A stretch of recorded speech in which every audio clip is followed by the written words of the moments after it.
O TV CâmaraCast dessa semana é um assunto muito legal. Vamos falar de disciplina, esporte, artes marciais, educação, cidadania, tudo misturado ali como é que eu vou dizer, numa panela, né? Numa panela muito gostosa. E aí, claro, o nosso convidado de hoje, Márcio Alexandre Júnior, que eu agradeço, cara, agradeço, mas não aperta muito a minha mão não, tá muito forte, hein? Agradeço muito aí a tua participação no TV CâmaraCast essa semana. Seja muito bem-vindo. Fábio, primeiramente, muito obrigado pelo convite de participar do TV CâmaraCast.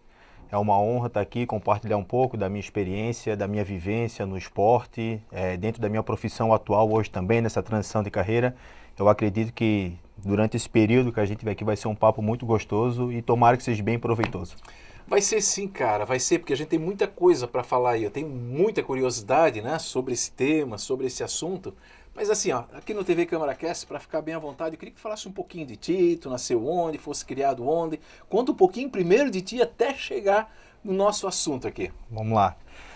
Bom, eu sou manezinho da ilha, Barriga Verde, nasci na famosa Carmela Dutra, que eu acho que todo mundo da minha geração deve ter nascido lá, né? Os bons nascem na Carlos Correia, já Carlos vou te avisar Correia, isso aí. mas esse é do pessoal mais antigo, né? Eu sou um pouco mais Verdade, jovem. verdade. E nasci na Carmela Dutra, só que o meu pai e minha mãe sempre moraram no município de São José, né? Então, praticamente, o pessoal nasce lá, né? E acaba vindo para São José. Apesar que nessa época já tinha maternidade na... mas hoje é mais, né? Na regional, mas o pessoal nascia muito lá. Nascia lá, exatamente. E desde criança aí, vim para o bairro Bela Vista, que é onde eu nasci, na verdade, eu falo que eu nasci e me criei, né? No bairro Bela Vista, que foi onde começou as minhas raízes, na verdade, né? Então, nasci na Carmela Dutra em Florianópolis, vim para o Bela Vista, e ali começou a minha história, então... Eu peguei uma geração ainda que brincava bastante na rua, né? É então, isso que eu ia perguntar, mas tu é aquele menino que, como todo brasileiro, jogava futebol ou a luta, a arte marciais já chamava a tua atenção, assim? Cara, tu jogava futebol? Eu brincava de travinha fechada na rua. Ah, é? Essa é da tua época também. Claro, né? Sem dúvida. Só que talvez na tua pode ser estrada de chão, na minha já era lajota. Então, E às vezes não tinha nem travinha, era dois chinelão. Isso. Ficava dois chinelão havaiana. Duas havaiana, exatamente. E como o futebol não foi meu talento, então vira e mexe, não sei se já aconteceu isso contigo também, eu ia para casa com o dedão... Normal. Né, dava uma topada ali na lajota e chegava com a metade do dedo, ficava do bife ali. Aí tu chegava em casa, a mãe botava aquele metiolate, que ardia muito. A minha época já era o mercúrio. Tua época já é outra, né? O pessoal da Carmela Dutra é assim, mas o pessoal da Carlos Correia era aquele metiolate que ardia muito e para piorar ainda era uma redezinha de plástico, que era para encostar mesmo ali. E se chorasse, a mãe dizia, se chorar, apanha. Era mais ou menos isso, mas são aquelas boas lembranças. Mas não era bom de futebol? Não era bom de futebol, brinquei bastante na rua. Soltei pipa. Claro. E uma experiência que eu tenho muito legal com pipa, que tem até hoje na minha memória. Sabe ali o bairro Bela Vista? Sim. O Campo do Bela Vista, quando estava em reforma, estava começando a fazer o Campo do Bela Vista. O meu vô, numa época, o pai do meu pai, né? Meu vô na parte paterna, ele era muito bom de fazer não só pipa, mas não sei se lembra aqueles barrelotes, que era mais ou menos um retângulo assim. E aquele que fazia o barulho, né? Isso. Aí meu vô, me lembra assim, eu criança, ele às vezes me pegava, ia lá em casa e levava a gente ali naquele espaço onde era o Campo Bela Vista e a gente fazia brincadeira ali de pipa, de barrelote. E eu tenho essa memória muito forte ainda na minha mente, né? Meu falecido vô, que Deus o tenha. Mas eu fui um menino de rua, assim, de brincar na rua, né? De me divertir na rua. Eu acho que eu costumo dizer para os nossos colegas assim da minha idade que eu acho que a gente foi a última geração de criança que teve essa possibilidade de brincar na rua, né? Eu com 7, 8, 9, 10 anos, inclusive, às vezes eu ia para a escola a pé. Eu estudei ali na Escola de Educação Básica Bela Vista, onde fica aquele esgoto ali do lado. Eu com 7, 8 anos, primeira, segunda, terceira série, eu ia para a escola a pé e voltava a pé. Claro. E muito típico desse estímulo que tu veio de antigamente, tu ia para a escola, aí daqui a pouco passava na casa de um amigo, passava no outro, chegava na escola com 3, 4 amigos. Aquela galera. Isso, e quando voltava era a mesma situação. Então, assim, eu tive uma infância muito feliz, vamos dizer assim, uma infância que eu consegui aproveitar bastante, brincar muito na rua, fiz muitas amizades, muitas delas a gente conseguiu levar até hoje. Tem hoje a internet, né, e a rede social, o WhatsApp, te permite hoje fazer um grupo com os amigos de antigamente, acredito que deve ter isso também, aqueles amigos de antigamente. Sem dúvida. Então a gente faz aí um encontro uma vez por ano, a gente tenta que legal. sempre estar em contato. Isso, e foi uma infância assim. Mas assim, o Márcio, eu sei que teu pai praticava artes marciais também, foi professor também, né? O Márcio, meu amigo também. Mas desde então, desde pequeno, assim, tu já tinha essa veia ou tu descobriu um pouco mais tarde, não? Como é que foi essa tua aproximação com o karatê, foi isso? Isso, começa com o karatê, como é que é?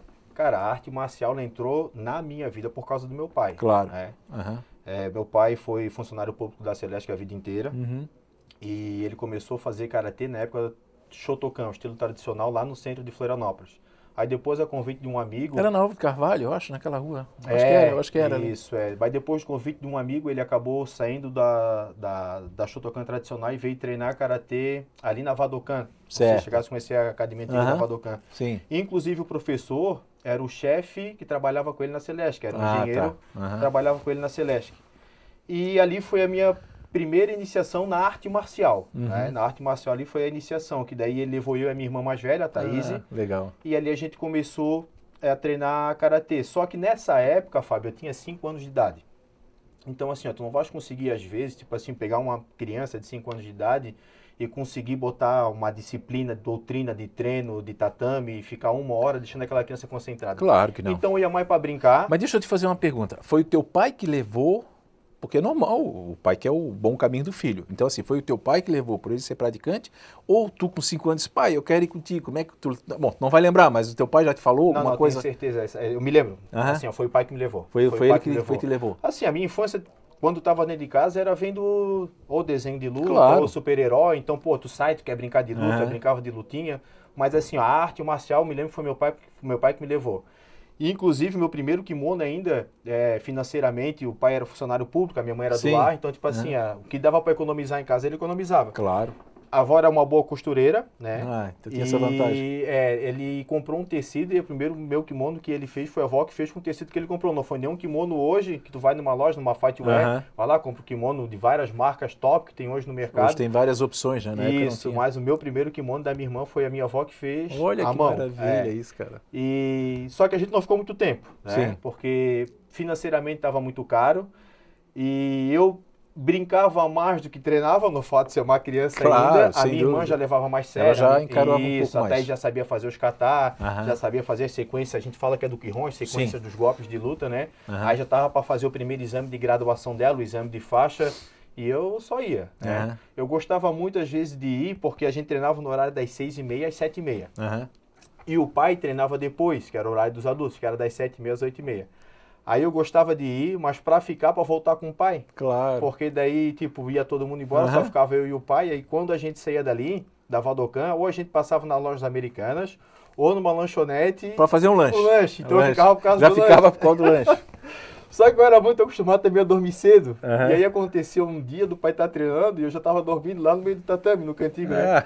Aí o pai ficou bravo, pô, não leva mais o Júnior. O Júnior vai, ou eu tenho que dar comida, ou eu tenho que levar ele no colo quando sai do treino. Mas o Júnior, vou te chamar de Júnior aqui agora um pouquinho.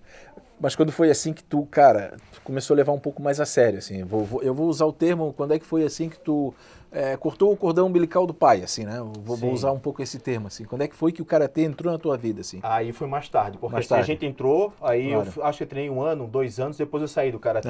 Por questões financeiras do pai também e tal, a gente acabou saindo do karatê. Minha irmã ficou mais um pouco. Certo. E ali pelos meus 11 anos de idade, 10, 11 anos, mais ou menos, aí a gente retornou. Melhorou as condições financeiras, né? O pai saiu. E era lá no mesmo local? No mesmo local, na Vadokan, lá no centro, perto das lojas americanas, sei, até hoje. Sei onde é que é. Aí a gente voltou a treinar. Tá. Aí ali, já um pouco mais maduro, aí sim já entendendo um pouco mais de disciplina, de respeito, aí entrei focadinho para treinar karatê. Mas para treinar, fazer mais atividade do dia a dia, levar como hobby. Uma atividade física, né? Não como profissionalmente, até porque era um jovem ainda, uma criança. Claro. O que aconteceu? O meu primeiro campeonato, eu nunca me esqueço, foi na cidade de Fraiburgo. Meio oeste. Isso, meio oeste. Aí foi o pai, foi praticamente a academia inteira. E a gente chegando lá nesse primeiro campeonato, eu perdi na primeira luta. Então, fiquei triste. Claro, imagina. E o pior, não foi o pior, né? Pior pra mim, no caso, né? No meu consentimento, mas assim, aí foi a minha irmã, lutou, ganhou, foi campeão. O pai lutou, ficou em segundo. Aí o pessoal todo da academia geralmente todo medalhou. Mundo faturou alguma coisa lá. Voltou todo mundo com medalha, menos eu. Menos tu. Mas é uma lição, né, cara? Então, aí tu começa Chegou a desanimar? Ali naquele ponto, chegou assim, eu não quero mais isso. Não, mas fiquei triste. Vou soltar pipa. Vou jogar futebol agora, vou voltar a dar... Quero barrelote. Sério mesmo? Não. Mas assim, aí o que aconteceu? Voltei pra academia triste. E aí o pai teve uma doutrina legal comigo também. Claro, sabe o que aconteceu? Tu tem que levar mais a sério, tem que querer treinar um pouquinho mais. Ganhar e perder faz parte. Isso, faz parte. Então, se acaba o treino... Se perde mais do que se ganha. Isso, acaba o treino, fica mais uns 10 minutinhos lá, treinando um chute, treinando um soco, treinando teu maigeri, que é um golpe de karatê, treinando teu mawashigeri. Então, isso vai fazer tu melhorar, né? Tu é novo ainda, tu é uma criança, isso faz parte da vida. E nas próximas competições tu vai ver que tu vai começando a melhorar e a ganhar. E realmente foi isso que aconteceu. Na segunda competição, me lembro que foi em Blumenau, já fiquei em segundo. Aí depois, numa próxima competição em Cocal do Sul, já fui campeão. E ali só foi Cara, alegria. Mas tu sabes que isso aí é uma lição, né? É uma lição para quem está assistindo o TV Câmara Cast, né? Tu acabou de dizer que na primeira tua competição tu perdeu e todo mundo ganhou. Quer dizer, voltou ali, acredito que seja um ônibus, uma van, enfim. Sim. Né? Todo mundo com medalha e daqui a pouco poderia ali naquele momento ter desanimado. Disse, não é isso que eu quero. E aí o que tu fez? Tu persistiu, aumentou o treino, aumentou a tua disciplina, que é um dos assuntos que nós vamos comentar hoje. E depois aí nós vamos falar um pouco da tua carreira. Então, legal isso. Legal tu trazer essa lembrança aqui pra gente aqui, cara. Não, foi justamente isso. Tipo, a gente fica triste no momento. E aquilo dali serviu muito de lição pra mim, né? Sem justamente, dúvida. Tu perde uma luta, fica triste, desanima, mas a vida é assim, né? Como tu também comentou. Na vida, às vezes, a gente perde mais do que ganha, mas a gente tem que saber contornar a situação, saber o porquê perdeu, saber o que está acontecendo para não ter o resultado desejado, para arrumar algumas coisas e poder voltar, de repente, mais forte, né? Claro, isso é em tudo na vida. E graças a Deus... depois tu como... É professor? O correto é professor? É mestre? Como é que é a designação aí? Assim, Se eu disser professor, tu se sente ofendido? Não. Não, assim, dentro do Karatê a gente usa a palavra sensei. Sensei. Que é professor em japonês, né? Sensei. Tá. Mas aqui pode me chamar de eu outro, vi todo Karate Kid, eu vi todo Karate Kid e não aprendi isso aí, cara. É o sensei. Sensei. Então, assim, o que eu quero dizer é o seguinte, que depois como sensei, para jovens alunos, tu pode ter passado essa tua experiência que tu teve, né? Quer dizer, tivesse uma experiência que tu viveu aquilo ali, né, cara? Não, com certeza. Dando continuidade ali na minha carreira, depois eu comecei para a competição. Quando eu cheguei ali nos meus 14, 15 anos de idade, tem umas competições que existem até hoje na FESPORT, aqui em Santa Catarina, que são joguinhos abertos. Sim, né? sim. Aí tem joguinhos abertos, depois para adultos tem o JASC, aí tem os jogos da terceira idade. Uma competição muito importante para essa molecada de hoje em dia, né? Para os jovens. E o que é legal dos joguinhos abertos, porque tu já vai representando uma cidade. Sim. Né? Então, tu representa São José, ou Itajaí, Sim. ou Blumenau, ou Porque Florianópolis. E o legal dos joguinhos abertos, porque tu já começa a botar na cabeça do jovem que ele pode se profissionalizar com aquele esporte. Eu acho que esse interessante isso, essa parte dos joguinhos abertos que ela pode trazer no futuro de um jovem, ela é muito importante, que foi o que aconteceu comigo. Eu acredito que eu cheguei aonde eu cheguei na minha carreira por conta, às vezes, até das próprias competições estaduais aqui, do governo do estado da FESPORT. Por quê? Da experiência, né, que vai tendo, né? Isso, não, e tu começa a tornar um atleta profissional, porque às vezes, quando tu começa a se destacar nas competições dos joguinhos abertos, os municípios querem te contratar. Também. E esse contrato, tu recebe um valor financeiro para poder representar o município, um valor mensal. Então, daí chega uma época da tua vida que tu vê, imagina um jovem, um adolescente de 14, 15, 16 anos, naquela minha época, ganhando 500, 600 reais, para participar praticamente de uma competição no ano. Claro, tem que treinar o ano inteiro para chegar naquela competição e subir no pódio, porque os municípios vão querer os melhores. Sim, sem dúvida. Então, nesse momento, tipo, tu começa a se profissionalizar, tu começa a ver a importância do teu treinamento, o retorno financeiro que tu vai ter. Na minha época, ensino médio, ali, eu estudava no Bela Vista, segundo, terceiro ano, eu com 15, 16 anos, eu não sei qual era a criança, o jovem que ganhava 500, 600 reais por mês. Já tinha essa possibilidade. Exatamente. Agora, Márcio, eu trabalhei muito com futebol, né? Então, a minha carreira toda como jornalista foi de futebol. A gente já viu muitos craques bons que não seguiram porque o quê? Faltou disciplina, faltou foco, faltou, de repente, esse aprendizado que tu tivesse ao ter perdido a primeira competição. Nessa tua trajetória, tu já viu cara muito bom não seguir em frente? Claro, não vai citar nomes aqui, longe disso, mas que faltou exatamente esse tempero, né? Essas virtudes em volta dele. Tu já viu isso, cara? Cara, já vi gente muito melhor do que eu. Olha isso, cara. Muito melhor do que eu, tecnicamente. É que assim, a gente, no Brasil, o que mais a gente tem é talento. Exato. Então, assim, eu dei aula também de karatê em projeto social. Então, o que tu muito vê ali é talento, né? E durante a minha fase de carreira também tu vê muitas pessoas talentosas. Mas o problema é esse, é o talento sem disciplina. Entendeu? E o que eu percebi durante a minha carreira como atleta profissional é que, geralmente, a pessoa, quando ela é mais talentosa, ela não é uma regra, mas ela tende a ser um pouco menos disciplinada, porque ela acha que o talento vai dar conta. Entendi. Só que, às vezes, a disciplina que tu vai ter no teu trabalho ali, no meu caso, na arte marcial, tu consegue levar essa disciplina para a tua vida pessoal também. Isso é muito importante. Porque tu não consegue separar o atleta da vida pessoal da pessoa. O Márcio Lioto é um e o Márcio Alexandre Júnior é outro. Sim, não, é a mesma pessoa. Né? Então, assim, ó, da mesma maneira que tu tem que ter disciplina no teu treinamento, no teu horário, na tua alimentação, no teu descanso, no teu sono, tem que ter tua disciplina também no teu pessoal, a tua família, com os teus bons hábitos. Então, isso faz muita diferença. E, às vezes, são coisas que parecem ser simples, se tratando até de futebol. Não é simples, não. Muito pelo contrário. Mas, assim, tu acha que, por exemplo, esse pessoal, às vezes, é talentoso, como era também no futebol, mas ele tem como é que eu vou dizer, uma autoconfiança, dizer assim, não, eu não preciso dessa disciplina porque eu vou lá e vou resolver. Exatamente, acho que o talento resolve. E depois, muitas vezes não vai resolver, muitas vezes falta alguma coisa a mais, um treino a mais. É porque, assim, a disciplina é chato. Sim. Ser disciplinado, tu gerar constância para conseguir fazer isso é chato. Imagina, né? Entendeu? E passando uma época ali da minha carreira, quando eu se profissionalizei, fui até para o MMA, tipo assim, tu começa até a ser julgado de certas maneiras, até por familiares, porque tu começam a te taxar de antissocial, de antipático, não chato. Se mistura. Isso, porque... É mesmo, cara? Sim, com certeza, porque que acontece? Carnaval. Não, só para cortar, eu vou voltar no carnaval aí para não esquecer. Te taxam disso, e depois se tu vence, eles vão dizer assim, isso aí teve sorte. Tem isso também, tem isso. Ou a maioria que aconteceu comigo quando eu participei do TUF, tá assim, eu estudei com ele, conheço ele, é meu amigo e tal, e eu falo que era amigo de todo mundo, não tem problema, todo mundo, né? Não me lembro, mas é meu amigo, né? Mas assim, nós estamos no carnaval, para não perder o teu raciocínio. Carnaval, bloco sujo, todo mundo gosta de, sei lá, passear, vai no bloco sujo, vai beber, vai ficar com os amigos, vai se divertir, que é fato, é legal, né? Não sou contra. Só que acontece, quando tu és um atleta, aconteceu muito isso comigo, tem uma luta. Fala, 30 dias depois ali do carnaval, lá pro dia, sei lá, 15 de março. Cara, tem que treinar. Eu tenho que focar, eu tenho que descansar, não posso beber. Aí na minha cabeça funcionava assim, cara, o que eu vou fazer no bloco sujo? O que eu vou fazer no carnaval?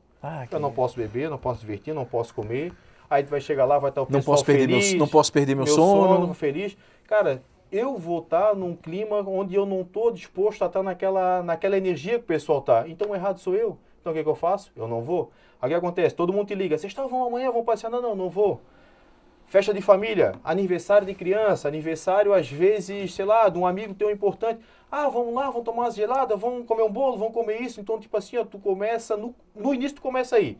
Não, vou lá, vou dar um abraço, vou dar um beijo nele, vou ficar um pouquinho lá. Só que as pessoas não entendem a tua situação, ainda mais quando tu tá num evento de luta, passando ali pra parte do MMA, às vezes tens que fazer dieta, tens que perder 10 quilos para lutar, então são situações assim muito agressivas. Cara, nós já vamos chegar no MMA e eu vou te contar uma história que eu vou ver se tu vai lembrar. Eu participei dessa história. Eu quero ver se tu vai lembrar isso aí. Já que nós estamos no Karatê, só voltando um pouquinho nessa questão da disciplina, uma vez chamaram o Boscar, chamaram ele de Mão Santa. Boscar do basquete. O maior ídolo do basquete brasileiro. Eu conheci a Hortência, né? Tu conheceu a Hortência? Olha que maravilha. Quando eu participei do TUF Brasil 3, eles fizeram um programa diferente. Conheci essa Hortência, que maravilha. E aí botaram, além dos técnicos, que eu participei do TUF 3, que o técnico foi o Chelsonen, né? O algoz lá do Anderson Silva e o Vanderlei Silva. Sim. Né? E aí eles trouxeram 2 mulheres do esporte, referência no esporte do Brasil. Que legal. Aí trouxeram a Hortência do basquete, que ficou no meu time. E do time do Vanderlei trouxeram a Isabel, do vôlei. Isabel, claro. Então, duas referências. Eu tive uma amizade muito legal com a Hortência lá na casa. Cara, mas resumindo, falar lá do Não. E aí, porque eles sempre chamavam ele de Mão Santa, né? Mão Santa, claro, porque o cara é o recorde de cestas mundial, inclusive, né? Mundial. Ele só não foi para os Estados Unidos porque ele não quis. Na época ele não quis. Ele disse, só que ele é todo expansivo, assim, né? Aí ele disse, Mão Santa. E aí falou um palavrão, né? Que Mão Santa? Isso aqui é muito treinamento. Como é que os caras vêm me chamar de Mão Santa, pô? Um dos maiores cobradores de falta, que daí eu já entrevistei, exclusivo, né? Agora eu vou dar uma exibida aqui, que é o Zico. Eu já fiz uma entrevista exclusiva para ele na época da ND. Massa. O Zico terminava o treino, ele chamava o goleiro do juvenil da época e dizia assim, cara, quanto é que tu quer? Eu te pago para te ficar aí. E ele ficava treinando cobrança de falta. Entendeu? Aí daqui a pouco os caras vão dizer que os caras têm sorte, não é, né? Na verdade é disciplina. Então, eu só trouxe esses 2 exemplos, né? E só para dizer que estão presentes aqui na sala, né? Só para deixar aqui, porque às vezes eu estou me virando para lá, tu também, tá o Thales e a Fernanda Martinelli, que trabalha aqui na nossa comunicação. Então, sejam muito legal aí a presença de vocês aqui com a gente. Depois, se eu quiser fazer uma pergunta, a gente abre aqui para o pessoal participar. Karatê, cara, me fala um pouco de karatê. Tu foi sensei de karatê, é isso? Foi sensei. Mas tu falando ali do Oscar. Pode voltar, claro. Qual é a situação? Uma frase que tu vai escutar de todo atleta de alto rendimento, independente de esporte. Todo mundo fala, quanto mais treino, mais sorte eu tenho. Isso mais sorte eu tenho, exatamente. Isso é fato. Todo atleta vai falar isso, cara, quanto mais treino, mais sorte eu tenho. O Schumacher falava, né, que a sorte anda junto com os competentes, né? Ele ficou em segundo porque o primeiro carro quebrou. Sim, mas ele estava em segundo. Se ele tivesse em quinto, ele não seria o primeiro. É uma coisa mais ou menos óbvia, né? Só para a gente falar um pouquinho de forma didática aqui, o karatê, né? Como é que funciona o karatê hoje? Assim, quais são as faixas? Resume um pouquinho pra gente, vamos lá. Cara, o karatê, o que tu lembra ainda? O karatê, ele é de origem japonesa, sim, né? Foi difundido para o mundo inteiro. Junto com essa difusão que teve no mundo, existem vários professores que criaram linhagens diferentes, sim, né? Sim. O karatê ele é único, mas criaram várias linhagens diferentes que a gente fala que é o estilo. Então hoje tem vários estilos de karatê, né? Os mais famosos, que o pessoal mais conhece, é o Shotokan, que é do pai do karatê, que a gente chama que é do Funakoshi. Mas tem o Vadoryu, que foi o estilo que eu pratiquei quando treinava na Vodokan. Tem Shitoryu, tem Gujoryu, então tem vários estilos de karatê. Mas o que muda um pouco assim? O que é? Posicionamento? Filosofia? Isso. Muda um pouco a filosofia, que vai de acordo com o mestre, né? O pai daquele estilo. Algumas formas de aplicar o golpe, o kata, né? Que são as formas, a luta imaginária, né? São diferentes. Então, mas numa competição todos eles se unem, né? Tá. Então, assim, entendi. É mais o estilo que cada um pratica. Então temos uma briga. Uma briga no bom sentido. Uma briga, uma concorrência sadia, vamos dizer assim. Uma concorrência sadia. Né? Tem. Mas assim, e aí na graduação também, cada estilo tem uma forma de graduar diferente de relação com as cores das faixas, entendi. Né? É o Shotokan, né? Se eu não me falha a memória, começa com a faixa branca, depois vai para amarela, depois para vermelha, para laranja, para verde, para roxa, para marrom e a preta. Tu é preto? Eu sou preto de karatê. Tu é preto. Sou faixa preta. Pô, cara, isso aí é uma história, né? O cara para chegar na faixa preta, disciplina. Passa um filme, né? Disciplina, né? Disciplina. Mas assim, a partir do momento que recebe uma faixa preta, passa um filme, né? Tem um professor de Blumenau, né? Que hoje é presidente até da Federação Catarinense de Karatê, que ele conta uma história assim, é legal, né? Tipo assim, sabe por que depois de tanto tempo de prática, tu chega à faixa preta e com o tempo tu treinando a faixa preta, tipo assim, ela vai ficando tão desgastada, que ela chega a se tornar branca? É porque quando tu chega no Karatê, a filosofia dele, né? Mas eu achei legal, quando tu chega no Karatê, tu é faixa branca, tu é puro de alma. Porque tu chega ali como inocente. Caramba, bicho. Né? Tu é puro de alma, tu chega como inocente. Maravilha. Com o decorrer do treino, tu vai aprendendo as técnicas das artes marciais. Então tu sabe se defender, tu sabe mobilizar uma pessoa, tu vai saber dar um ataque contundente, ou às vezes até um ataque mortal, a ponto de chegar a fazer tanto treinamento até chegar na faixa preta. Então, tipo assim, a tua alma tá escura, de tanto que tu aprendeu de ataque, de defesa pessoal. Só que quando chegar na faixa preta, tu vai continuar a treinar. E a tua faixa vai se desgastando, porque tu vai puindo. Isso, tu vai puindo, tu vai melhorando, tu vai sabendo utilizar a arte de uma maneira positiva, a ponto que tu fique puro de alma de novo, como tu chegou, como tu era na faixa branca. Uma filosofia muito legal, nós já vamos chegar no MMA, né? Essa é a palavra. Mas tu continua praticando karatê hoje? Pouco. Assim, tem um amigo meu, que é aqui de Florianópolis. Mas por que pouco? É porque a outra atividade te absorve? O MMA te exige muito, né? Então não tem como tu focar numa arte marcial só. Quando tu vai pro MMA, tu tens que englobar muita coisa. Então, Jiu-jitsu, wrestling, judô, muay thai, karatê, boxe, então tipo assim, fora a preparação física. E como é que decidiu que eu vou pro MMA, tô fazendo karatê ali, dando aula pra gurizada, aquela coisa toda, sensei, quero fazer MMA. Foi aquela onda de brasileiros lá em 2012? Aquilo te influenciou muito? Começou um pouquinho antes, pouca coisa antes. Quando eu vi o Lyoto Machida, por isso é meu apelido de Lyoto, mas quando eu vi o Lyoto Machida fazer a primeira luta dele no UFC. Olha. Tava em casa, sozinho, já gostava de ver o UFC, mas a gente acompanhava mais o Anderson Silva, acompanha muito o Pride ali, o Vanderlei, Nogueira ali, os irmãos Nogueira, o Minotouro, Vitor Belfort, mas daí o UFC, ele comprou a franquia do Pride e trouxe esses atletas para o UFC, né? Então se tornou a maior organização de luta do mundo. E ali eu assistindo alguns eventos ali do UFC, aí eu já gostava desde o card preliminar. Aí daqui a pouco chegou um brasileiro, assim, vamos ver quem é esse brasileiro, não conhecia esse cara, Lyoto Machida. Ah, faixa preta de karatê, legal, deixa eu tocar. Karatê, já tem uma identificação, né? Isso, quando começou a luta, eu vi a base, o estilo dele de luta, assim, aí foi, cara, aí bateu fundo. Isso, assim, cara, igual o que a gente faz, ele praticamente trouxe a nossa essência do karatê, que a gente faz em competições de karatê pra dentro do MMA, que onde tu via muito era Muay Thai, boxe e jiu-jitsu, e wrestling, né? O americano treina muito wrestling, então tu via muito essas 4 artes marciais, ele veio com uma arte marcial totalmente diferente, um estilo de luta totalmente diferente, e começou a aplicar o karatê ali dentro do UFC e começou a ganhar dos atletas, e assim, de forma contundente, de forma muito precisa, sabe? Sem deixar dúvida. Até quando interessante isso, cara, que legal isso, cara. Quando as lutas iam para a decisão do árbitro, ele realmente dominava a luta até os 3 rounds. E aí ali assim, cara... E tu percebia essas qualidades, essas características, então... Controle de tempo, distância, o cara e criou uma identidade contigo, né? Tipo assim, se ele pode, eu posso, né? Mais ou menos isso, né? Se ele faz, eu vou fazer. Isso. Né? Era uma... trouxe pra terra, né? Digamos assim, né? Cara, e como é que tu comunicou isso com teu pai? Posso falar? Posso falar Pode a minha lembrança? Eu vou ver se tem lembrança aí. Vamos lá. Eu escrevia no jornal Biguaçu em Foco, e aí tinha um São José em Foco, e eu queria fazer uma matéria com teu pai. E aí eu fui no centro comunitário do Bela Vista, de noite, assim, 6 horas, mas acho que era meio inverno, assim, anoitecia. Eu lembro disso aí. Ficou eu e ele sentado ali. Vamos ver se tu lembra disso. Tu apareceu na porta, eu fui testemunha ocular disso. Tu apareceu na porta, não sei se estava dando aula, enfim. Pai, eu vou pro MMA. Aí o teu pai olhou pra ti assim, e eu tava ali, só olhando, né? Digo, puxa, pai e filho, né? Como é que eu vou me comportar aqui agora? Foi direto, né? Foi direto, se fosse bem direto. Aí teu pai olhou, tudo bem, se é o que decidir, mas vamos conversar depois, pode ser? Tô atendendo o Fábio, tu me cumprimentou e tu saiu. Tu lembra disso, cara? Confesso, tem que ser sincero, né? A gente não pode mentir. Eu não me lembro disso, mas eu sei que eu tinha medo de ter uma resistência do pai. Assim como o Lioto teve uma resistência do pai dele. Outro esperou eu chegar na sala para falar com teu pai, para não falar com ele sozinho. Pô, cara, olha o risco que eu corri ali, cara. Mas eu sabia que eu tinha medo que ia ter uma resistência do pai. Eu tô falando, teu pai vai ver esse programa, ele vai lembrar. Eu fui entrevistar ele, eu lembro como se fosse hoje, assim, no centro comunitário, na sala lá, ele sentado aqui, tô aqui. Tu chegou na porta, cumprimentou o pai, né? Cumprimentou ele, me cumprimentou. E tu chegou e largou com o pai, eu vou pro MMA. Mas sabe por que deve ter sido assim? É porque eu tava com uma carreira foi legal. Assim, tá? Eu tava com uma carreira legal, eu tava com uma carreira legal no karatê. E eu sei que se eu fosse pro MMA, eu ia começar tudo do zero, que é um esporte novo.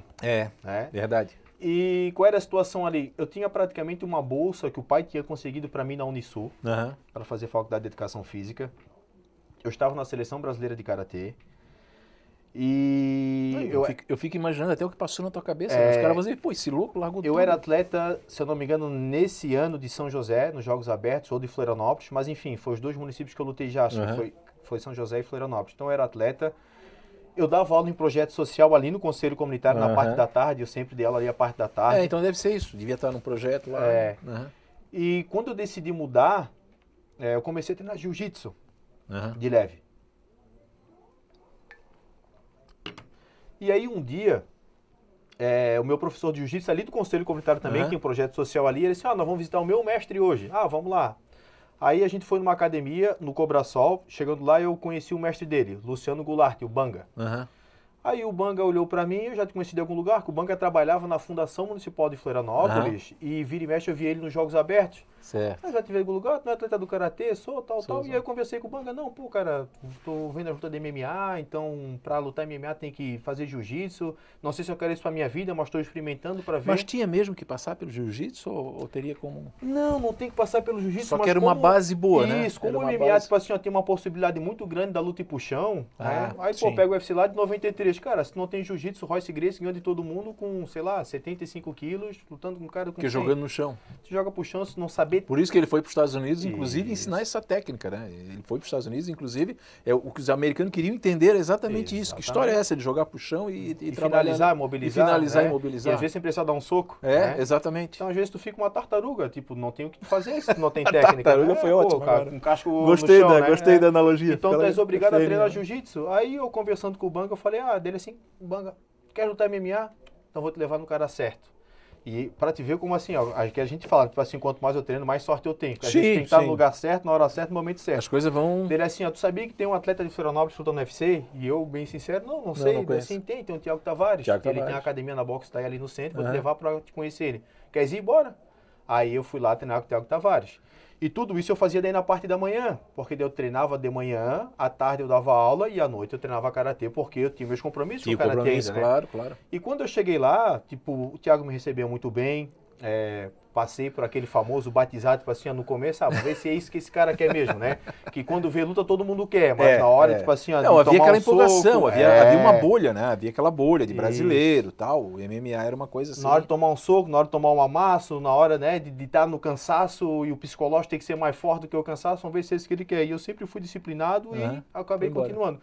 E aí, nesse momento, 2, 3, 4 meses, eu decidi, não, eu quero isso pra minha vida. É isso que eu queria. E aí eu acho que talvez onde a gente chega nesse ponto, que eu cheguei lá para conversar com o pai. Teu pai. E eu imaginava que ia ser uma situação um pouco difícil, justamente porque, tipo assim, eu já tinha uma carreira consolidada ali no karatê. Né? Imagina. E na primeira vez que eu conversei, talvez foi essa a primeira situação, e depois quando o pai veio conversar comigo, ele também foi muito sincero assim, ó, eu a princípio, eu sou contra. Né? Eu acho que não é esse o caminho. E botou tudo isso em jogo para mim, né? Sim. Olha, tu tens uma carreira legal, financeiramente hoje tu ganha bem fazendo o que tu faz. Tens uma estava desmontando tudo, na verdade. Né? Tens a possibilidade de fazer uma faculdade gratuita pela Unisul, uma bolsa através do esporte. A única coisa que eu ia precisar era representar a universidade no Campeonato Brasileiro Universitário. Né? Então, tipo assim, em troca disso, eu ia ganhar uma bolsa de estudos lá. Aí eu assim... Tá, assim, ó, se não der certo, eu vou voltar pro karatê, mas eu sou obrigada a fazer isso, porque eu não quero ter o remorso para assim, pô, poderia ter feito e não fiz. Agora, aí foi onde o pai falou, se é isso que tu quer, o pai vai te apoiar. Deixa eu te voltar um pouquinho. O teu pai já era de lutas de artes marciais, karatê, né? Sensei, ele foi sensei também, né? Não? Mestre, pai foi sensei. Sensei também. Quer dizer, ele já ficou um passinho atrás, assim, né? Dentro disso tudo que ele acabou elencando. Se o teu pai não fosse de artes marciais, assim, fosse um cara alheio, assim, totalmente fora disso, tu acha que a tua resistência seria maior? Onde é que eu quero chegar? Porque o MMA foi uma bolha que eu digo um boom, né, de explosão e tal, mas ao mesmo tempo havia muito ainda preconceito. Né? Preconceito, uma luta violenta, sangrenta, aquela coisa toda. Era o pensamento que o pai tinha. Eu mudei um pouco até o meu conceito, assim, ó, eu não sou fã de MMA, se fosse assim que eu sento para ver, eu estaria mentindo. Né? Eu estaria mentindo. Então, né? Mas a gente acompanha. Eu li o livro, aquele livro, um livro muito bom. Além do Lioto, eu li o livro de um cara que escreveu exatamente sobre a invasão dos brasileiros no MMA. Não lembro agora o nome. Até esse livro meu está emprestado para um amigo meu que gosta muito de MMA. Mas se fosse um cara ali... não. O que eu queria dizer assim, que eu mudei um pouco a minha visão quando eu levei o Tavares, eu levei o Thiago Tavares lá no Mais Esporte que eu apresentava na Premier TV.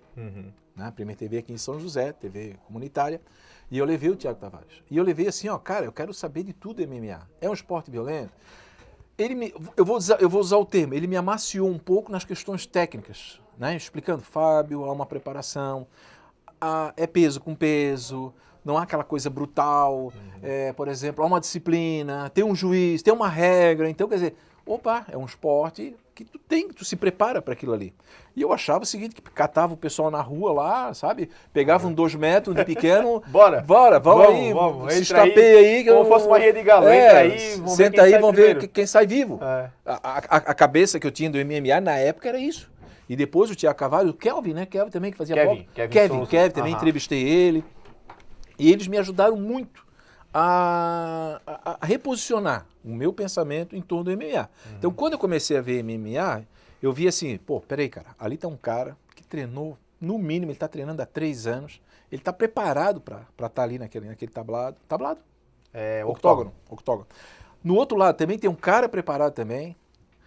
Houve uma pesagem, que é para não haver um Davi contra Golias, né? Vou usar esse termo, quer dizer, há uma série de questões técnicas, né? Aí ele me explicou aquilo que passava aqui. A vaselina, que é para o soco não bater direto, que é para escorregar, sabe? E tem um juiz muito atento, tem um juiz ali que, pô, peraí, o cara vai lá e intercede. Então mudou muito isso para mim, né? Então tu acha assim que, por exemplo, se teu pai não fosse do meio, tu poderia ter algum problema maior, tu acha?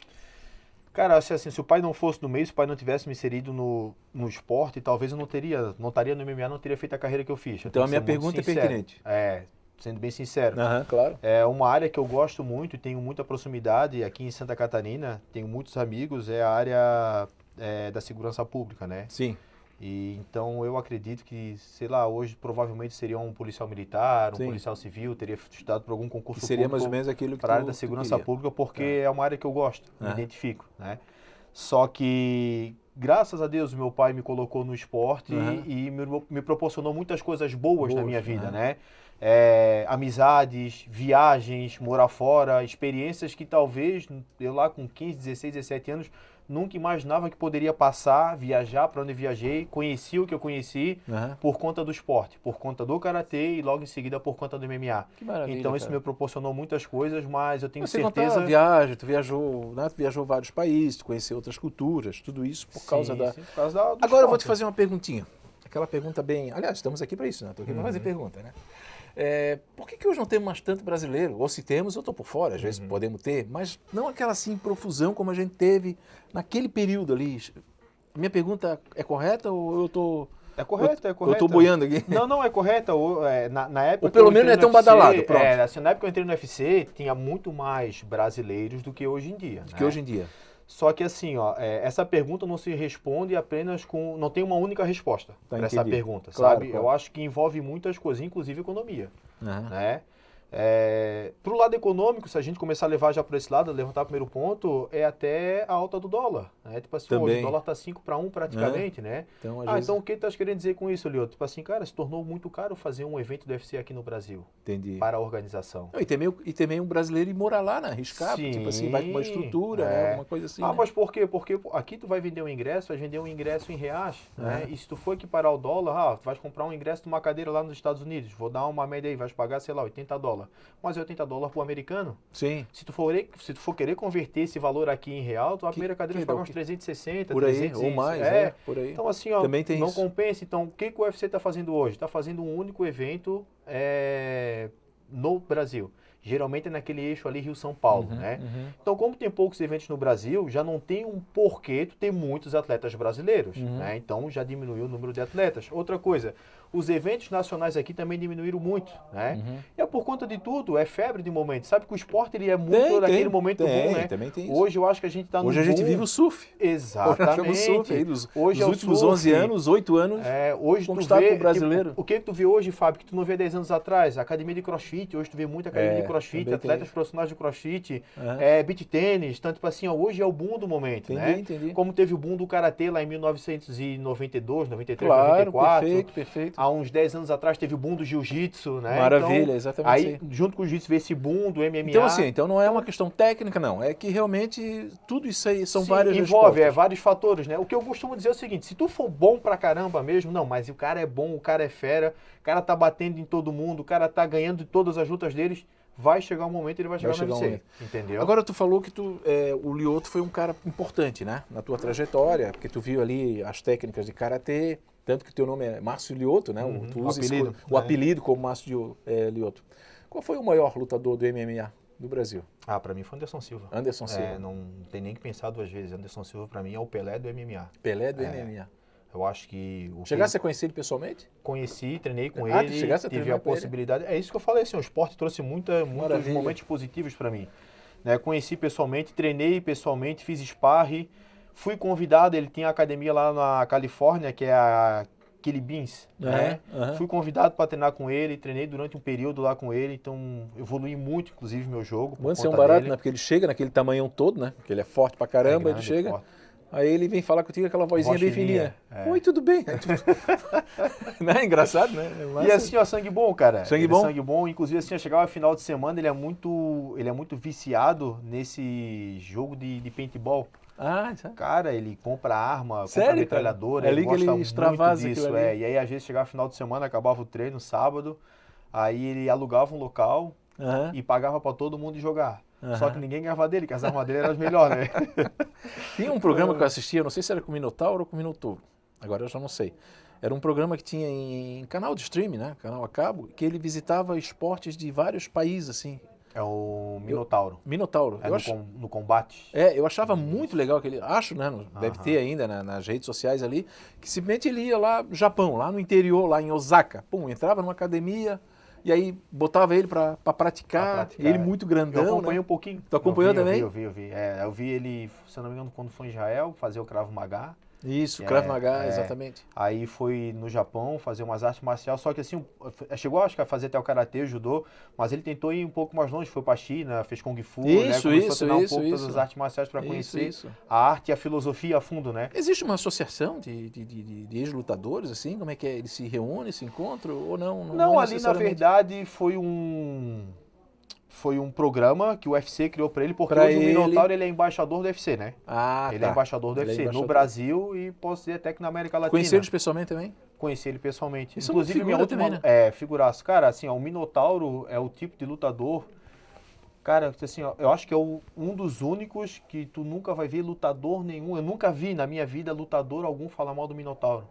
Que é o tipo de cara que, tipo assim, ele acolhe todo mundo, ele ajuda todo mundo financeiramente, tecnicamente, entendeu? Ele tinha uma época, era muito forte, nessa época de segundo MMA, tinha Nogueira, que é a academia lá no Rio de Janeiro, no bairro do Recreio.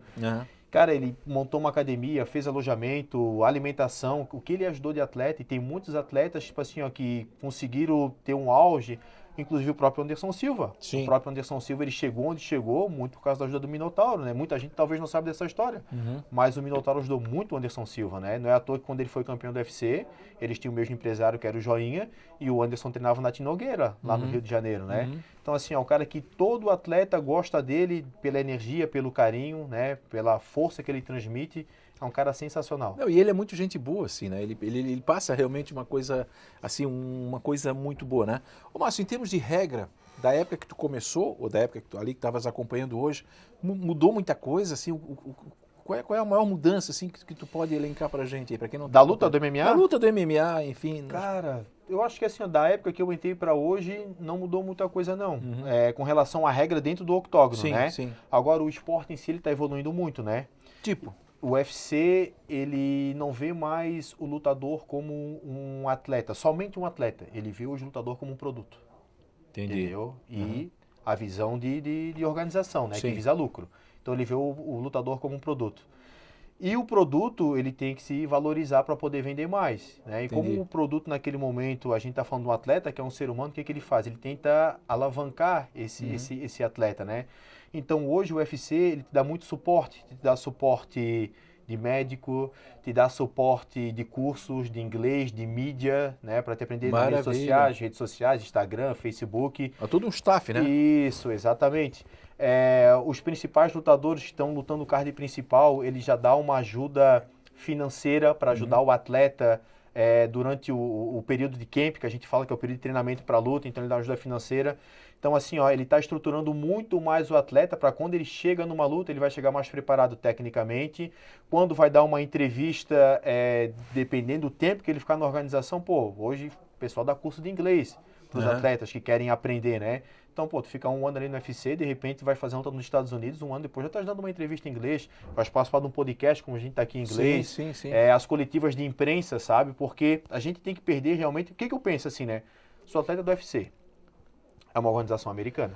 Tu está representando eles, para começar, né? O mínimo que eu acho que tu tem que saber é falar a língua da organização que tu representa. Então, tem que saber falar o inglês.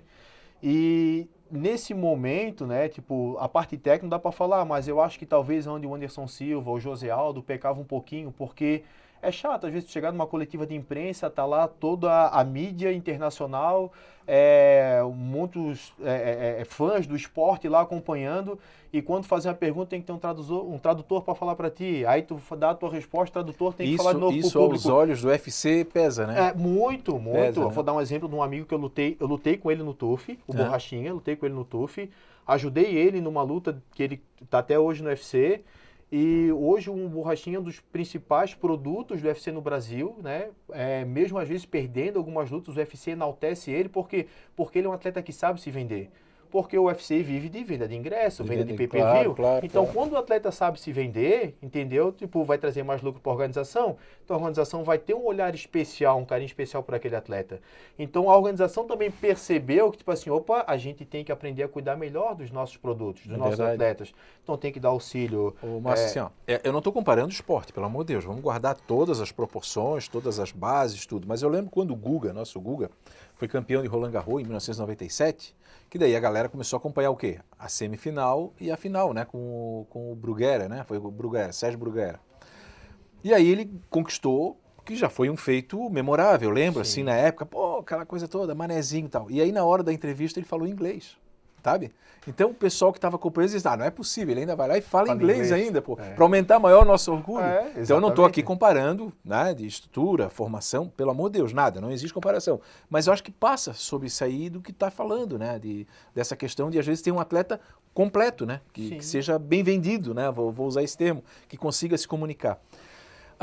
Qual é o Brasil? Tem brasileiro hoje voando aí? Tem muitos brasileiros. Nós temos bons aí. Hoje pode citar uns dois aí, ou o principal? Cara, eu acho assim, hoje o principal brasileiro no UFC é o Alex Poatan. Inclusive o Poatan é um apelido dele que significa mão de pedra, se não me engano, em Tupi-Guarani. Olha! É cultura, não é só cultura, é cultura. Mão de pedra. Nós tínhamos o Popó Mão de Pedra, esse aí tem em Tupi-Guarani. E além do Poatan, eu acho que quem está junto com ele seria o Pantoja, que é o nosso campeão. Se eu não me engano, hoje é o único brasileiro campeão da categoria do peso mosca, se eu não me engano. Mosca. Hoje eu acho que são os dois principais. São quantas categorias? Lembra aí de cabeça aí? Cara, na minha época eu lembro, só que assim, depois foi abaixando as categorias. Na minha época era o leve, aí depois era o meio médio, o meio pesado e o peso pesado. Eram 5 categorias. Tu era? Eu era meio médio, depois eu fui pro médio. Eu lutava até 77 quilos, depois lutei de 84. Tem isso. Isso. O cara vai ganhando peso. Mas hoje, tipo assim, começava com 70, né? Começava com 70, até 77, até 84, até 93 e mais 93. Aí depois começaram a botar umas categorias mais baixas, que no boxe tem muita categoria baixa, né? Tem. Aí depois botaram até 60, até 61 e até 57. Ô Márcio, tem uma coisa que eu queria perguntar para ti, que a gente acompanhava muito e me dava muita aflição, né? Ainda mais no meu caso aqui, que era na pesagem. Que o cara tinha que perder peso, né? O que é mito, o que era verdade? Tipo, que o cara não comia, que o cara só tomava água, que o cara desmaiava. O que é mito e o que é verdade? Vamos lá, o que tu pode falar? De tudo que tu falou, posso dizer que não tem mito, tudo é verdade. Tudo é verdade. O que acontece? A evolução do esporte. Porque o esporte ele foi evoluindo muito, tanto na parte técnica, quanto na parte por trás dos bastidores, na evolução de atleta como produto, mas na parte também de perda de peso, né? Que durante muito período não tinha a ciência muito voltada para o MMA. Depois que tomou aquele boom, que começaram os médicos a estudar o esporte. Então, eu peguei uma época ainda dessa transição, então se fazia muita coisa errada.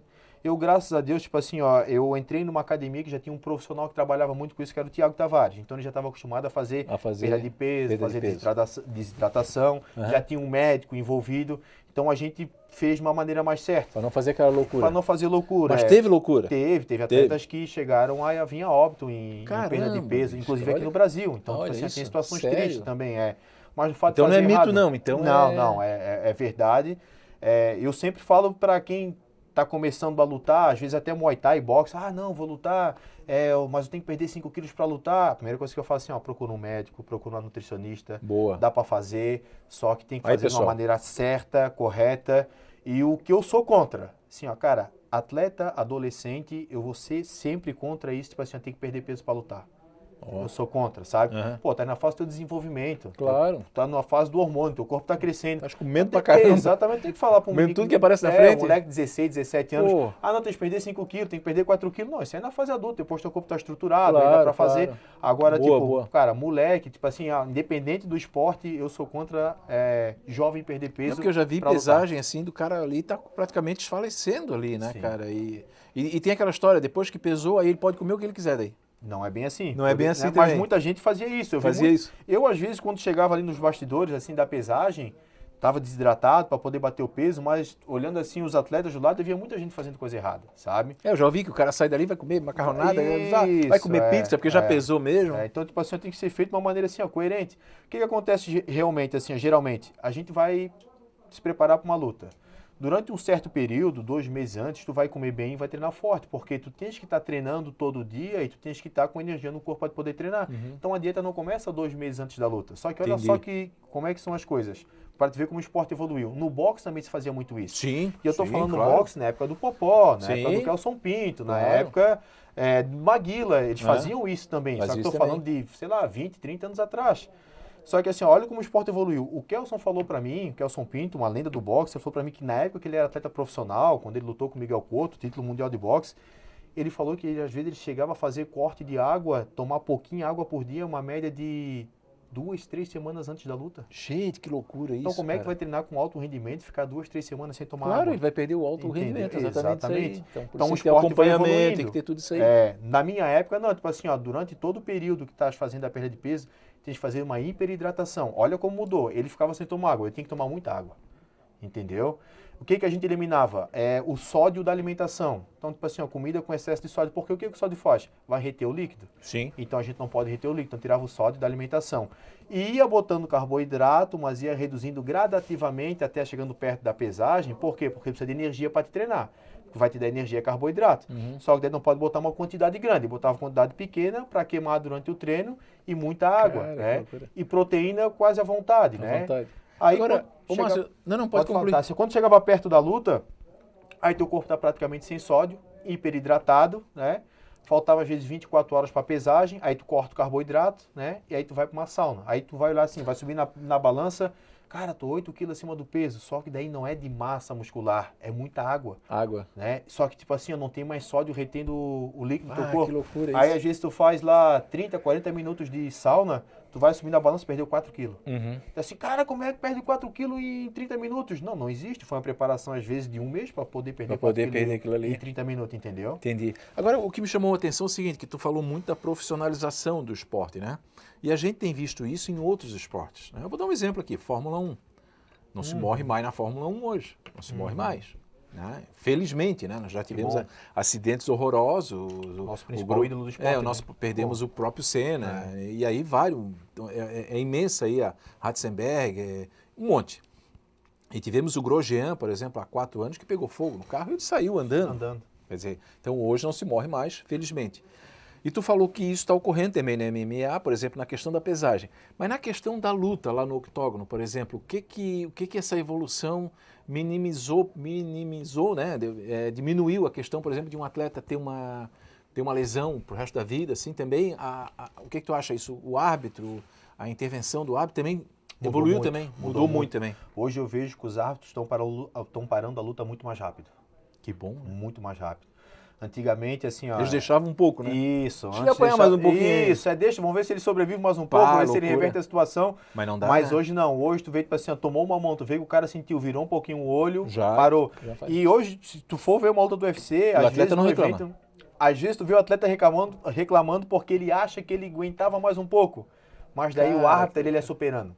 Assim, eu não julgo, sabe? O cara levanta, é legal porque o cara levanta zureta, ele não consegue, sim. Ele vê 4 árbitros, aí vocês 4 aí, eu posso continuar, cara, vai pra casa. Eu não julgo que eu já passei por isso. Já passasse por isso? De achar, é porque se tu faz todo um treinamento e tu acha que tá bem, aí tá tu preparado. Se frustra na hora. Nossa, eu tomei um soco, eu continuo, eu tô bem, e na verdade não tá. Essa que é a grande realidade, né? Não tá só que naquele momento, o hormônio ali, a flor da pele, aquela emoção, a adrenalina lá em cima, tu acha que tu consegue mais um pouco. Então, assim, mas antigamente dava pra perceber que o árbitro deixava a luta estender um pouquinho mais. E hoje um segundinho, 2 segundos. Hoje não, hoje ele está mais cauteloso. Hoje uma mão que entra, que o cara já desfalece um pouco a perna, perdeu a perna, o árbitro já está parando a luta, sabe? Interessante. E que é uma evolução em prol do atleta, né? Para preservar o atleta, né? Isso aí, né? Até porque assim, né? Hoje tem estudos, né, que estão começando a evoluir, né? E vendo que tem uma certa possibilidade disso no futuro trazer alguns problemas, algumas sequelas. Eu não sou um profissional da área, né? Vamos entrar nesse mas a assunto gente acompanha um pouquinho. Tá. Eu quero entrar nesse assunto aí, porque eu também acompanho muito boxe e a gente tem visto, né, sequelas, né? Eu vou usar isso aí. Isso. Mas eu vou deixar agora de falar da tua orelha, né? Que é a orelha de lutador, a outra também. Não, mas a minha é pouquinho. Ainda é pouco.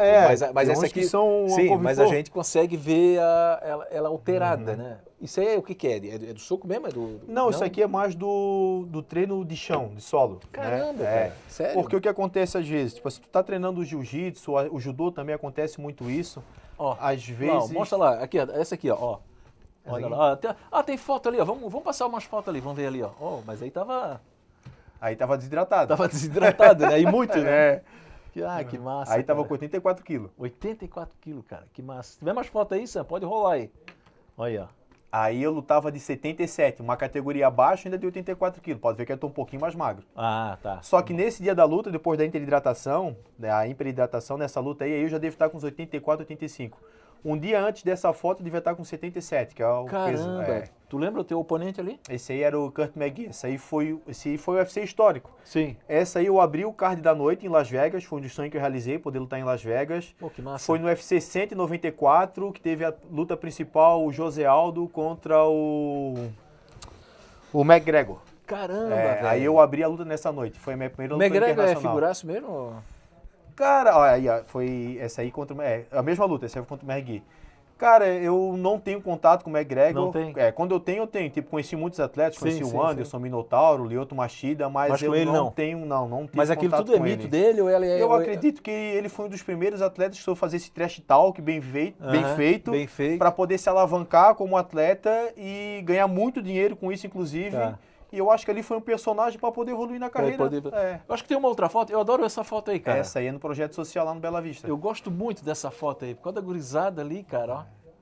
É um pouco da experiência, né? Aquilo que a gente aprendeu, a gente poder... Esse é o Karatê. Esse é o Karatê. A gente poder transmitir, né, um pouco da experiência que a gente ganhou nesses anos de luta, de esporte. Que foto legal, poder transmitir para a molecada lá do nosso bairro, lá do Bela Vista. Cara, eu adoro essa foto, porque eu sempre digo o seguinte, cara. Cada aluno desse aí, cada aluna, tu não vai ter... Pode voltar aqui, produção. Tu não vai ter, muitas vezes, a dimensão. Talvez tu não tenha. Mas se soubesse o quanto é importante, cara, na vida de cada pessoinha ali, cara, eles vão te carregar pro resto da vida. Eles vão te carregar pro resto da vida, assim, eles vão falar de ti. É ou não é, cara? Ô, Fábio, hoje que eu me assusto é que aquela foto ali faz pouco tempo. Sim. Mas o que eu me assusto hoje é, tipo assim, às vezes estou no supermercado ou vou no posto abastecer o carro, daqui a pouco vem uns caras maior do que eu. Exato, esse que eu ia falar. E aí, professor? Aí eu olho assim, cara, nem sei, assim, beleza, como é que vai? Tudo bem e tal? Daí assim, pô, não se lembra de mim? E eu sou sincero, não assim, vai lembrar, cara, claro. assim, ó, posso até imaginar do que seja, porque tu me o chamou teu de rosto professor. Tá formado, das crianças não, agora óbvio. Não me lembro de onde é que é. Aí, geralmente eu vejo assim, pô, deu lá pra mim de Karatê, no Bela Vista ali. Que maravilha, assim, que legal, cara. cara. A primeira coisa que eu pergunto, como é que tu tá? Claro. Né, porque até a aula em projeto social me ensinou muito, e eu evolui muito como homem sem também, dúvida, sabe? Sem dúvida. Eu tenho muitas vitórias dentro do projeto social. E tenho poucas derrotas. E não digo nem de esporte. Eu sei do com relação à vida social mesmo. Formar cidadão. Né? Exatamente. Justamente. Isso aí. Porque como a gente estava no Bela Vista, só que a gente não fazia a nossa divulgação só no Bela Vista. A gente ia no bairro Ipiranga, ia lá em cima no Solemar, ia às vezes ali em Areias, ia nas escolas de entorno, né, adjacentes ali do Bela Vista. Sim. Então a gente conseguia atender muitas crianças. A minha irmã dava aula de manhã, eu dava aula à tarde e o pai dava aula à noite. Né? E isso funcionava segunda, quarta e sexta. E eu, como era, eu acho que eu tinha TDAH, eu devo ter, tipo assim, eu era mais imperativo, chegou um certo momento ali que eu já estava dando aula também terça e quinta. Principalmente para uma molecada ali que, tipo assim, que queria treinar um pouco mais, que eu comecei a botar para joguinhos abertos. Cara, eu consegui botar atleta para lutar joguinhos abertos por Florianópolis, por São José, por Itajaí. E aí eles queriam treinar um pouco mais. Então daí esse pessoal já estava começando a ganhar um dinheirinho, né? Tipo assim, a gente já começou a botar eles para treinar todo dia. Então esse é o lado legal. Hoje eu tenho um aluno que eu vejo, tipo assim, pô, que se formou em Direito é um bom advogado, bom, é professora. Por isso que eu estou dizendo. Formar cidadão para a sociedade. Tu não tens ideia o que tu é em cada cabecinha que está ali daquela foto e de outras fotos e que já passaram, cara. Porque marca muito. Eu encontrei uma vez uma ex-professora de português. E aí, me conhece? Ela, não, eu falei assim, né? Ela disse, claro, te conheço da TV, não sei o quê. Não, desculpa, não é da TV, é da escola, lá do instituto. Pô, eu não estou lembrando, claro, a professora já está formada, né? Você vai formando e tal. Ah, sou o Fábio e tal, eu fui teu aluno de português. Ó, que massa. E aí ela começou meio que, ficou emocionada, né? Eu disse, não, mas não fica, senão eu vou ficar também. Mas assim, ela marcou minha vida. Porque ela era uma professora de português. Eu sou jornalista, então ela marcou muito a minha vida. Eu lembro que ela dava aula, né? Eu vou me direcionar aqui também para o nosso colega da comunicação. Então, enquanto a gente estava fazendo trabalho de português, Thales e Fê, ela colocava Pink Floyd tocando no fundo. Eu estou falando isso em 1982, sabe? Então, assim, ela é a professora que marcou. Então, tu marcou, cara, a vida de muita gente. E por isso tu estás aqui, por isso tu és um campeão, cara. Mas sabias que eu demorei para perceber? É porque assim, eu comecei a dar aula com 16 anos. Então, pô, novo jovem, também, era jovem, novo. Tava estudando ainda, tava no ensino médio, né? Sim. Então, eu comecei a dar aula muito novo. Tu começou a dar aula numa idade que muita gente estava começando a ter aula. Exatamente, mais ou menos isso, né?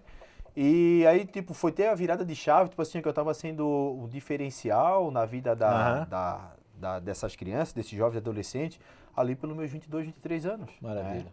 E como eu falei para ti, eu tive muitas vitórias. E que aumenta a responsabilidade, não, Alexandre? Sim. Porque tu não sim. pode fazer bobagem aí na rua, que ele é meu professor, olha lá, meu professor. Não, eu cobrava muito. E assim, o que eu cobrava? Disciplina. Disciplina, ó, a aula começava 2 horas. Era criança às vezes, assim, ó, 8, 9 anos. Pô, imagina. Chegava lá, tá, quando a aula começava 2, chegava lá, 2h05. Ó, vai ficar sentado, vai fazer 10 abdominal, vai fazer 5 apoio para depois começar na aula. Coração doído, né?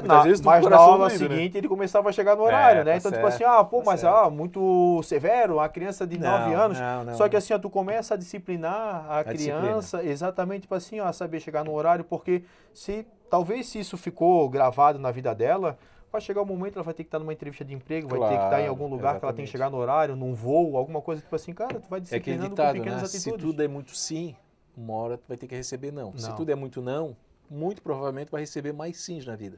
É um ditado que eu carrego isso aí. E é o que a gente falou, né? É a disciplina que te fez hoje ser um grande atleta, um sensei, viajar o mundo, participar de card, estar aqui participando do TV CâmaraCast. Só que o programa é bom, viu? E ele já está indo no final, mas eu quero te fazer uma pergunta, que é um assunto que eu conversei contigo no corredor lá. Tá. Eu sempre curti muito boxe. Né? Eu gostei de, assim, boxe é uma coisa que eu sempre acompanhei, até porque é muito mais antigo, né?